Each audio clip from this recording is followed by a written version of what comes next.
Well, Clay, you got me. You really got me.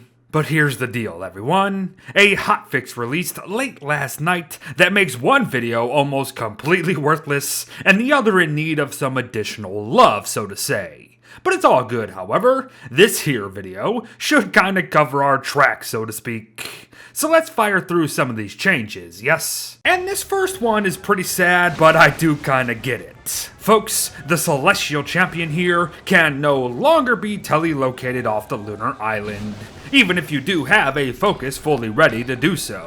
It's a shame, as it was kind of fun to put it against some other big bads, or just use it for some resource gathering perhaps, but it was just kind of too good to be true, I suppose. That, or they just wanted the lunar boss to actually be, lunar related alone, and that makes sense to me. But most of the other changes come after the champion is dead, like how Wagstaff will now project himself in with a brand new toy called the Lunar Essence Extractor here. Now we knew this sus old kook was looking for something from the boss, but now we know he was really just after the power of the moon itself, I guess.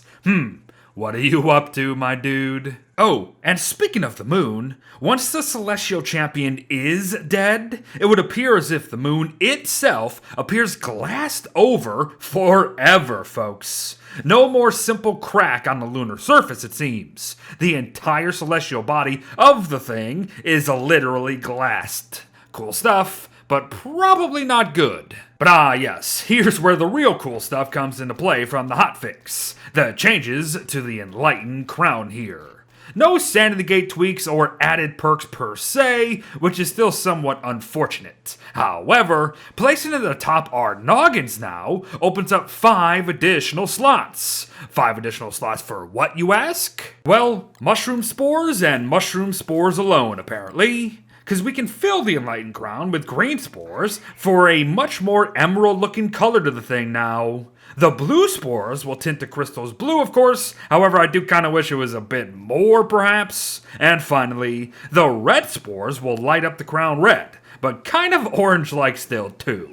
And there's no real additional benefits from any selection it seems, at least for now, but each crown will still emit a new colored light at night at the end of the day, so there's that. Well, at least it will attempt to, as it's kind of a bit difficult to see some of the colors, especially blue in my opinion, but red and green, they're not bad. But things still go a bit beyond. For you see, the Enlightened Crown can now be deconstructed into 5 separate crown shards, and each individual shard can actually emit infinite light itself. But we can also choose to open these new shards up individually to place individual spores within them to change their individual colors, folks. So alright then. Interesting, I suppose. To continue, however, said shards can also be placed within glow caps to change their colors, of course, as well as keep them on indefinitely now. Yes, infinite glow caps are possible with these shards instead of just having to rely on Winter's Feast lights, everyone. So on the one hand, that's pretty cool. On the other, we could just change events. But I get it, relying on the event was always kind of a pain. Now that's all neat, like I said, but let's talk something neater, I think. Interestingly enough, we can now craft an Enlightened Crown with 5 Enlightened Crown shards from under the Celestial tab, folks. Now, you might be thinking about how bloody dumb that is, given how deconstructing a crown gives exactly 5 shards needed to make another. But throw in a construction amulet in the mix, and suddenly a crown only costs 3 shards to make. So do so, deconstruct this new crown, collect the shards, and simply repeat to essentially duplicate shards each time.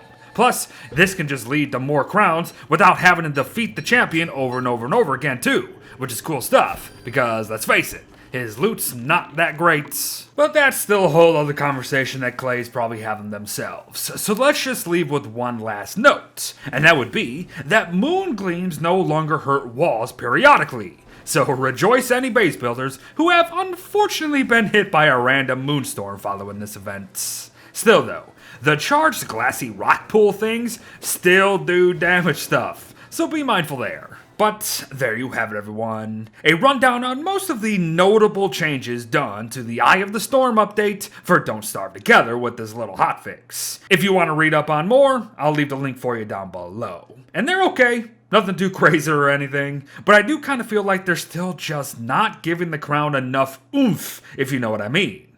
Honestly, just lower the frickin' sanity gate, and I think most of the concerns fade away immediately. All this, in my opinion, was just pure gimmick to a majority of players out there, and most of the player base is not going to care. But whatever the case, thanks for watching, folks. Well wishes to all, praise the new glassed moon, and I'll see ya in the next one. Bye-bye.